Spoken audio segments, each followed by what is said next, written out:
இன்றைய தினம் ஆடி செவ்வாய் என்று செவ்வாய் ஓரையில குறிப்பா இரவு 8லேருந்து 9 மணிக்குள்ள இந்த ஒரு வரி மந்திரத்த 9 முறை சொன்னால் போதும். சொந்த வீடு 100% உறுதி நிச்சயம்.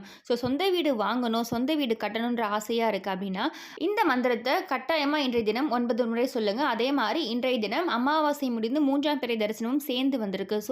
ரொம்ப சக்தி வாய்ந்த ஒரு நாள். இந்த செவ்வாயோடு வந்திருக்கக்கூடிய இந்த 3ஆம் பிறை தரிசனமும் சேர்ந்து வந்திருக்கிறதுனால, தவறாம இந்த ஒரு வழிபாட்ட செய்யுங்க. செவ்வாய்க்கிழமையில செவ்வாய் ஓரையில நீங்க இந்த மந்திரத்த 9 முறை சொல்லணும். இந்த மாதிரி மந்திரம் சொன்னதுனால மட்டும் நம்ம வந்து சீக்கிரமா வீடு கட்ட முடியுமா அப்படின்னு கேட்டா, இன்னும் ஒரு சில தாந்திரிக பரிகாரங்கள் கூடவே சேர்ந்து செய்யும் பொழுது, அதாவது நீங்க வீடு கட்டணும், சொந்த வீடு வாங்கணும் அப்படின்னு நினைக்கிறவங்க, இன்னும் ஒரு சில வழிபாடுகளை சேர்த்து செய்யும்பொழுது, விரைவிலேயே நீங்க அந்த சொந்த வீடோட ஆசையை நீங்க நிறைவேற்றலாம். அதையும் இந்த பதிவுல நான் உங்களுக்கு டீட்டெயிலா சொல்றேன். அதே மாதிரி 3ஆம் பிறை தரிசனத்தன்று நீங்க என்ன செய்யணுன்றதையும் இந்த பதிவுல தொடர்ந்து பார்க்கலாம். இந்த பதிவுல சொந்த வீடு வாங்கணும், சொந்த வீடு கட்டணும் அப்படின்றவங்களுக்கும், அதே மாதிரி நம்மளுடைய கடன் பிரச்சனை தீர்ந்து நல்ல ஒரு பண வரவு வர்றதுக்கு இந்த 3ஆம் பிறை தரிசனத்தன்று நீங்க என்ன செய்யணும்னு டீட்டெயிலா பதிவுல பார்க்கலாம். அதுக்கு முன்னாடி இது வரைக்கும் பிரணவ் சமையலறை சப்ஸ்கிரைப் பண்ணல, இதை ஃபர்ஸ்ட் டைம் பார்க்குறீங்க அப்படின்னா மறக்காம சேனலை சப்ஸ்கிரைப் பண்ணிக்கோங்க. பக்கத்தில் இருக்க பெல் ஐக்கானை கிளிக் பண்ணிக்கோங்க. தட் நம்ம போகிற ஆன்மீக தகவல்களை நீங்கள் மிஸ் பண்ணாமல் பார்க்கலாம். உங்களுக்கு நோட்டிஃபிகேஷன்ஸ் வரும்.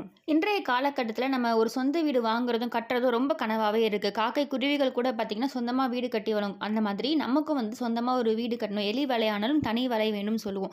அந்த மாதிரி தனியாக ஒரு வீடு இருக்கணும், வாடகை வீட்டில் இல்லாமல் சொந்த வீட்டில் இருக்கணுன்றது அனைவரோட கனவாக இருக்குது.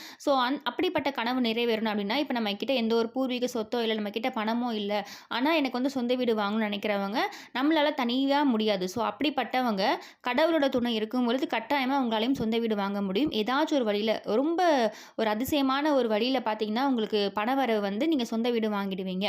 அதே மாதிரி வாங்கும்பொழுது நம்ம லோனில் இஎம்ஐயில் போய் மாட்டிக்காமல் சரியான முறையில் நம்ம வீடு வாங்குறதையும் பிளான் பண்ணி வீடு வாங்கணும். அப்படி வீடு வாங்கும் பொழுது அந்த வீடு வாங்கணும் அப்படின்ற ஒரு ஆசையில் நம்ம என்ன பண்ணணும்னா, நிறைய பேர் வந்து இஎம்ஐயில் போய் மாட்டிப்போம். அது வந்து பல மடங்கு வட்டியை வந்து சேர்த்து கொடுக்குற மாதிரி உங்களுக்கு இருக்கும். நீங்கள் வீடு வாங்கணும் அப்படின்னு ஆசைப்படுறீங்கன்னா, முதல்ல கடவுளோட துணை உங்களுக்கு இருக்கணும், கடன்லையும் மாட்டிக்கக்கூடாது, பண வரவு உங்களுக்கு இருக்கணும். இந்த மந்திரங்கள் நீங்கள் சொல்லும் பொழுது கட்டாயமாக உங்களுக்கு பண வரவு அப்படின்றத அதிகப்படுத்தி வீடு வாங்குறதுக்கான அந்த சூழ்நிலைகளை ஏற்படுத்தி கொடுக்கும். அதே மாதிரி இந்த பண வரவு வந்தால் மட்டும்தான் நம்மளால் அடுத்தடுத்து கடனை அடைக்கிறது, வீடு வாங்குறது, இது எல்லாமே பண்ண முடியும். பண வரவுக்கு நிறைய தாந்திரிக பரிகாரங்கள் இருக்குது, நிறைய மந்திரங்கள் இருக்குது. இது எல்லாமே நீங்கள் தொடர்ந்து சரியான முறையில் பயன்படுத்தும் பொழுது உங்களுடைய சொந்த வீடு, கடன் இல்லாத ஒரு வாழ்க்கை அப்படின்றது கட்டாயமாக உங்களுக்கு வந்து நடக்கும். அது எல்லாமே நம்ம இந்த பதிவில் தொடர்ந்து பார்க்கலாம். இப்போ உங்களுக்கு வந்து வீடு வாங்கணும், நமக்கு வந்து சொந்தமாக ஒரு வீடு இருக்கணும் அப்படின்னா, அதற்கு செவ்வாய் பகவானோட ஆசி கட்டாயமாக தேவைப்படும். செவ்வாய் பகவானை அங்காரகன் அப்படின்னு சொல்லுவோம். அங்காரகன் மனசு வச்சுட்டாங்க அப்படின்னா கட்டாயமாக உங்களோட சொந்த வீடு கட்டிட்டுலாம் சொந்த வீடு வாங்க முடியும். இந்த அங்காரகன் வழிபாட்டை நீங்கள் செவ்வாய்க்கிழமையில மட்டும்தான் செய்யணும். அதே மாதிரி செவ்வாய்க்கிழமை செவ்வாய் ஓரையில் செய்யணும். செவ்வாய் ஓரை அப்படின்றது காலை 6 to 7, மதியம் 1 to 2, இரவு 8லேருந்து 9. இந்த 3 நேரங்களில் நீங்கள் எப்பொழுது வேணால் செய்யலாம். காலையிலேயே கூட 6லேருந்து 7க்குள்ளே செய்யலாம். ஒவ்வொரு வாரம் செவ்வாய்க்கிழமை இந்த டைமிங்ஸை நோட் பண்ணி வச்சுக்கோங்க. காலையிலேயே எந்திரிச்சு சுத்தபத்தமாக குளித்து முடிச்சுட்டு நம்ம பூஜையில் விளக்கேற்றிட்டு அடுத்து இந்த ஒரு வரி மந்திரத்தை சொல்ல போகிறோம். அந்த மந்திரம் ஓம் அங்காரகாய நமக, ஓம் அங்காரகாய நமக, ஓம் அங்காரகாய நமக.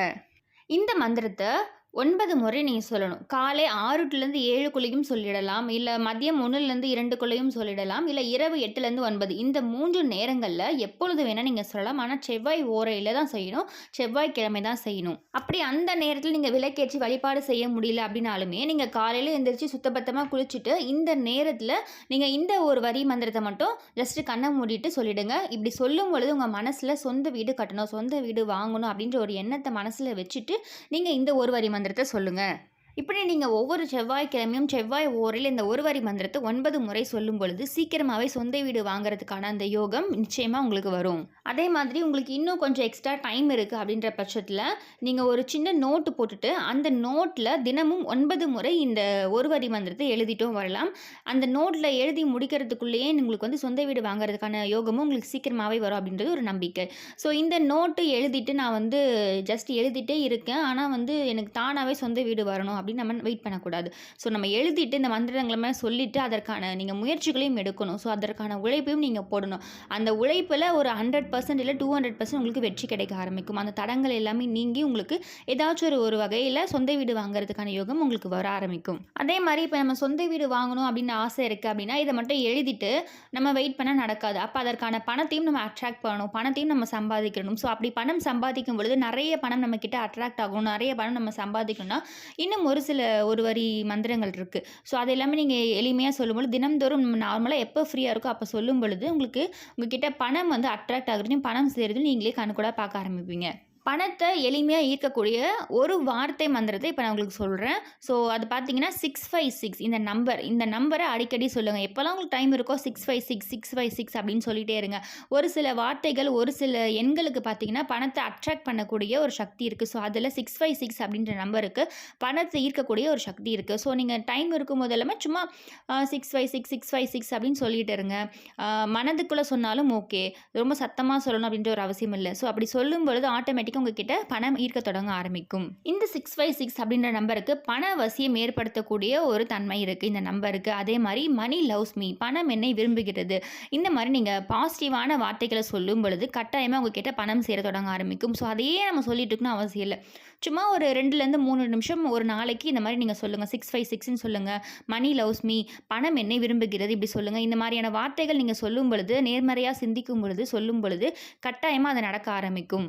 அதே மாதிரி இதை வேறு எப்போல்லாம் சொல்லலாம் அப்படின்னு பார்த்தீங்கன்னா உங்களுக்கு டைம் இருக்கும்போது நீங்கள் சொல்லலாம். குறிப்பாக வந்து நீங்கள் பணம் என்றீங்க, கேஷ் என்றீங்கன்னா அப்போ இந்த மாதிரி சொல்லலாம். பணம் என்னை நேசிக்கிறது, பணம் என்னை விரும்புகிறது, இந்த மாதிரி நீங்கள் சொல்லலாம். 656ன்னு சொல்லிட்டே பணம் எண்ணலாம். அதே மாதிரி பணம் கஷ்டமாக இருக்குது, இப்போ பண தேவை இருக்குது அப்படின்னாலும் அந்த நேரத்தில் நீங்கள் இந்த மாதிரி சொல்லலாம். அப்படி சொல்லும் பொழுது உங்ககிட்ட ஆட்டோமேட்டிக்காக பணம் உங்ககிட்ட தேடி வர ஆரம்பிக்கும், பணம் சேர தொடங்க ஆரம்பிக்கும். ஸோ இந்த மாதிரி நீங்கள் செய்யும் பொழுது கட்டாயமாக உங்ககிட்ட பண வரவு இருக்க ஆரம்பிக்கும். அந்த பணத்தின் மூலமாக நீங்கள் சொந்த வீடையும் வாங்க வேண்டிய யோகமும் உங்களுக்கு ஆட்டோமேட்டிக்காக உருவாக தொடங்கும். ஸோ இந்த அங்காரகன் வழிபாடை பார்த்தீங்கன்னா 9 செவ்வாய்க்கிழமை நீங்கள் தொடர்ந்து செய்யலாம். 9 செவ்வாய்க்கிழமை செவ்வாய் ஓரையில் இந்த ஒரு வரி மந்திரத்தை நீங்கள் சொல்லலாம். அதே மாதிரி 9 செவ்வாய்க்கிழமை மட்டும் இல்லாமல் தொடர்ந்து அந்த 9 வாரமும் நீங்கள் தொடர்ந்து ஒரு நோட்டில் தனியாக தினந்தோறும் 9 முறையும் எழுதிட்டு வரலாம். ஸோ அது வந்து ஆப்ஷனல் தான். டைம் இருக்குது, எக்ஸ்ட்ரா இருக்குன்ற பட்சத்தில் நோட்டில் எழுதிட்டு வரலாம். பட் செவ்வாய்க்கிழமை செவ்வாய் ஓரையில் இந்த மந்திரத்தை சொல்கிறது மட்டும் நீங்கள் 9 வாரம் தொடர்ந்து செஞ்சுட்டே பாருங்கள். நல்ல பலன் உங்களுக்கு தெரிய ஆரம்பிக்கும். ஸோ எந்த விஷயமும் நம்ம நம்பிக்கையோடு செய்யும்போது அந்த நம்பிக்கையோடு செய்கிற விஷயங்கள் கட்டாயமாக நடக்க ஆரம்பிக்கும். அதே மாதிரி அங்காரகன் அப்படின்றது முருகன் வழிபாடு செய்கிறதுனாலே உங்களுக்கு சொந்த வீடு நிச்சயமாக உறுதி. முருகன் வழிபாடு செய்கிற பட்சத்தில் நீங்கள் வந்து செவ்வாய் பகவானை வழிபாடு செய்கிறதும் முருகன் வழிபாடு செய்கிறதும் ஒன்று தான். ஸோ முருகன் வழிபாடு செய்யணும் அப்படின்னு நினைக்கிறவங்க உங்கள் வீட்டுக்கிட்ட இருக்கக்கூடிய முருகன் கோவிலுக்கு சென்று அங்கே விளக்கு ஏற்றி வழிபாடு செய்கிறது உங்களுக்கு இன்னும் கூடுதலான பலன் கிடைக்க ஆரம்பிக்கும். ஸோ செவ்வாய் இந்த மாதிரி முருக கோவிலுக்கு போயிட்டு நீங்கள் வழிபாடு செய்யலாம். அந்த மாதிரி முடியாத பட்சத்தில் வீட்லேயும் நீங்கள் வெற்றிலை தீபம் 6 விளக்கு ஏற்றுவோம் பார்த்தீங்களா, 6 வெற்றிலை 6 தீபம் ஏற்றுவோம் பார்த்தீங்களா, அந்த மாதிரியும் நீங்கள் தொடர்ந்து 9 செவ்வாய்க்கிழமை ஏற்றலாம். ஸோ மாதவிடாய் காலங்களில் ஏற்ற முடியலன்னா அந்த வாரத்தை தவிர்த்து அடுத்த வாரத்துலேருந்து நீங்கள் வந்து தொடர்ந்து ஏற்ற ஆரம்பிக்கலாம். இந்த மாதிரி முருகன் வழிபாடு செய்கிறதும் செவ்வாய் பகவானை வழிபாடு செய்கிறதும் ஒன்று தான். ஸோ அங்காரகன் வழிபாடு 9 செவ்வாய்க்கிழமை நீங்கள் தொடர்ந்து செய்து பாருங்கள், கட்டாயமாக சொந்த வீடு நிச்சயம். ஸோ இந்த மாதிரி தீபம் ஏற்ற முடியல, விளக்கு ஏற்ற முடியலனாலுமே செவ்வாய் ஓரையில் செவ்வாய்க்கிழமையில் இந்த ஒரு வரி மந்திரத்தை மறக்காமல் சொல்லுங்கள். ஏதாச்சும் ஒரு வகையில் கட்டாயமாக உங்களுக்கு நல்ல வழி பிறக்க ஆரம்பிக்கும். அதே மாதிரி சொந்த வீடு வாங்குறதுக்கான யோகமும் உங்களை தேடி வர ஆரம்பிக்கும், பணத்தையும் உங்களால் ஈர்க்க முடியும். அதே மாதிரி இன்றைய தினம் பார்த்தீங்கன்னா இப்போ செவ்வாய் ஓரை செவ்வாய்க்கிழமையை பற்றி நம்ம வீடு கட்டுறதை பற்றி எல்லாமே தொடர்ந்து பார்த்தாச்சு. ஸோ இன்றைய தினம் சந்திர தரிசனமும் இருக்குது, 3ஆம் பிறையும் இருக்குது. ஸோ நம்ம வழக்கம் போல் 3ஆம் பிறையை பார்க்கும் பொழுது மேற்கு பக்கமாக போய் நின்று பிறையை பார்த்து உள்ளங்கையில் ஒரு கைப்பிடி பச்சரிசி 1 ரூபாய் நாணயத்தை வைத்து மனதார வேண்டிட்டு அதை வந்து பூஜையில் அப்படியே வச்சிடலாம். பூஜையில் வைத்துட்டு அதை வந்து நீங்கள் அதுக்கப்புறமா அடுத்த நாள் பார்த்தீங்கன்னா அந்த 1 ரூபாய் நாணயத்தை பணம் வைக்கும் இடத்துல வச்சுட்டு கையில் இருக்கக்கூடிய அந்த பச்சரிசியை நீங்கள் வந்து அப்படியே காக்கை குருவிகளுக்கு பறவைகளுக்கு நீங்கள் அப்படியே தூவி விட்டுடலாம், தானமாக வச்சிடலாம். ஸோ அப்படி இல்லைனா அந்த பச்சரிசியும் 1 ரூபாய் நாணயத்தையும் நீங்கள் சந்திர பகவானை பார்த்து மனதார வேண்டி வணங்கினதுக்கு அப்புறமா பணம் வைக்கும் இடத்துல வைக்கலாம். ஸோ பூஜையில் வைக்கலாம், அப்படி இல்லைனா பணம் வைக்கும் இடத்துல வைக்கலாம். ஸோ அப்படி பிறையை பார்க்கும்பொழுது நீங்கள் சொல்ல வேண்டிய முக்கியமான ஒரு வரி மந்திரம் பார்த்தீங்கன்னா ஓம் சந்திர மௌலீஸ்வராய நமக, ஓம் சந்திர மௌலீஸ்வராய நமக, ஓம் சந்திர மௌலீஸ்வராய நமக. இந்த ஒரு வரி மந்திரத்தை நீங்கள் வந்து ஒரு 3 முறை அப்படி இல்லைன்னா ஒற்றைப்படையில் வரா மாதிரி நீங்கள் உங்களுடைய எண்ணிக்கையை பொறுத்து நீங்கள் சொல்லிக்கலாம். ஸோ இந்த ஒரு வரி மந்திரத்தை சொல்லிட்டு உங்களுடைய பண பிரச்சனை தீர ஆரம்பிக்கணும், பணம் சேர ஆரம்பிக்கணும்னு சொல்லி மனதார வேண்டிட்டு அதுக்கப்புறம் அந்த ₹1 நாணயத்தையும் பச்சரிசியும் எடுத்துகிட்டு வந்து பூஜை அறை அப்படி இல்லைன்னா பணம் வைக்கும் இடத்துல வச்சுருங்க. ஸோ நாளை தினம் நான் சொன்ன மாதிரி அதை எடுத்து மறுபடியும் காக்கை குருவிகளுக்கு போட்டுடுங்க. ஸோ அந்த நாணயத்தை நீங்கள் அப்படியே பணம் வைக்கும் இடத்துல சேர்த்து வச்சுட்டே வாங்க தொடர்ந்து. ஸோ கட்டாயமாக உங்ககிட்ட பண வரவு அப்படின்றது இருக்கும். ஸோ பிறை தரிசனம் பார்க்க முடியல, பிறை தெரியல அப்படின்றவங்க மேற்கு பக்கமாக பார்த்து இந்த ஒரு வரி மந்திரத்தை நீங்கள் சொல்லிவிட்டு உங்களுடைய வழிபாடை முடிக்கலாம். ஸோ இன்றைய தினம் 3ஆம் பிறை தரிசனமும் சேர்ந்து வந்திருக்கிறதுனால இந்த வழிபாடையும் செய்ய மறக்காதீங்க. ஸோ ஆடி செவ்வாய் அதே மாதிரி ஆடி செவ்வாய் ஓரையில் செய்ய வேண்டிய முக்கியமான விஷயங்கள், சொந்த வீடு வாங்குறதுக்கான விஷயங்கள் எல்லாமே டீட்டெயிலாக பதிவில் பார்த்துருக்கோம். ஸோ இந்த பதிவு கண்டிப்பாக உங்களுக்கு யூஸ்ஃபுல்லாக இருக்கும்னு நினைக்கிறேன். இந்த பதிவில் ஏதாச்சும் சந்தேகம் இருக்குது, இந்த பதிவு பிடிச்சிருக்குன்னா மறக்காமல் கமெண்ட் பாக்ஸில் கமெண்ட் பண்ணுங்கள். இந்த பதிவு பிடிச்சிருக்குன்னா மறக்காமல் பிரணவ் சமையலை சப்ஸ்கிரைப் பண்ணிக்கோங்க. பக்கத்தில் இருக்க பெல் ஐக்கானை கிளிக் பண்ணிக்கோங்க. ஸோ அதை நம்ம போடுற ஆன்மீக தகவல்களை நீங்கள் மிஸ் பண்ணாமல் பார்க்கலாம். உங்களுக்கு நோட்டிஃபிகேஷன்ஸ் வரும். மீண்டும் இன்னொரு நல்ல பதிவுகளை சந்திக்கிறேன். நன்றி.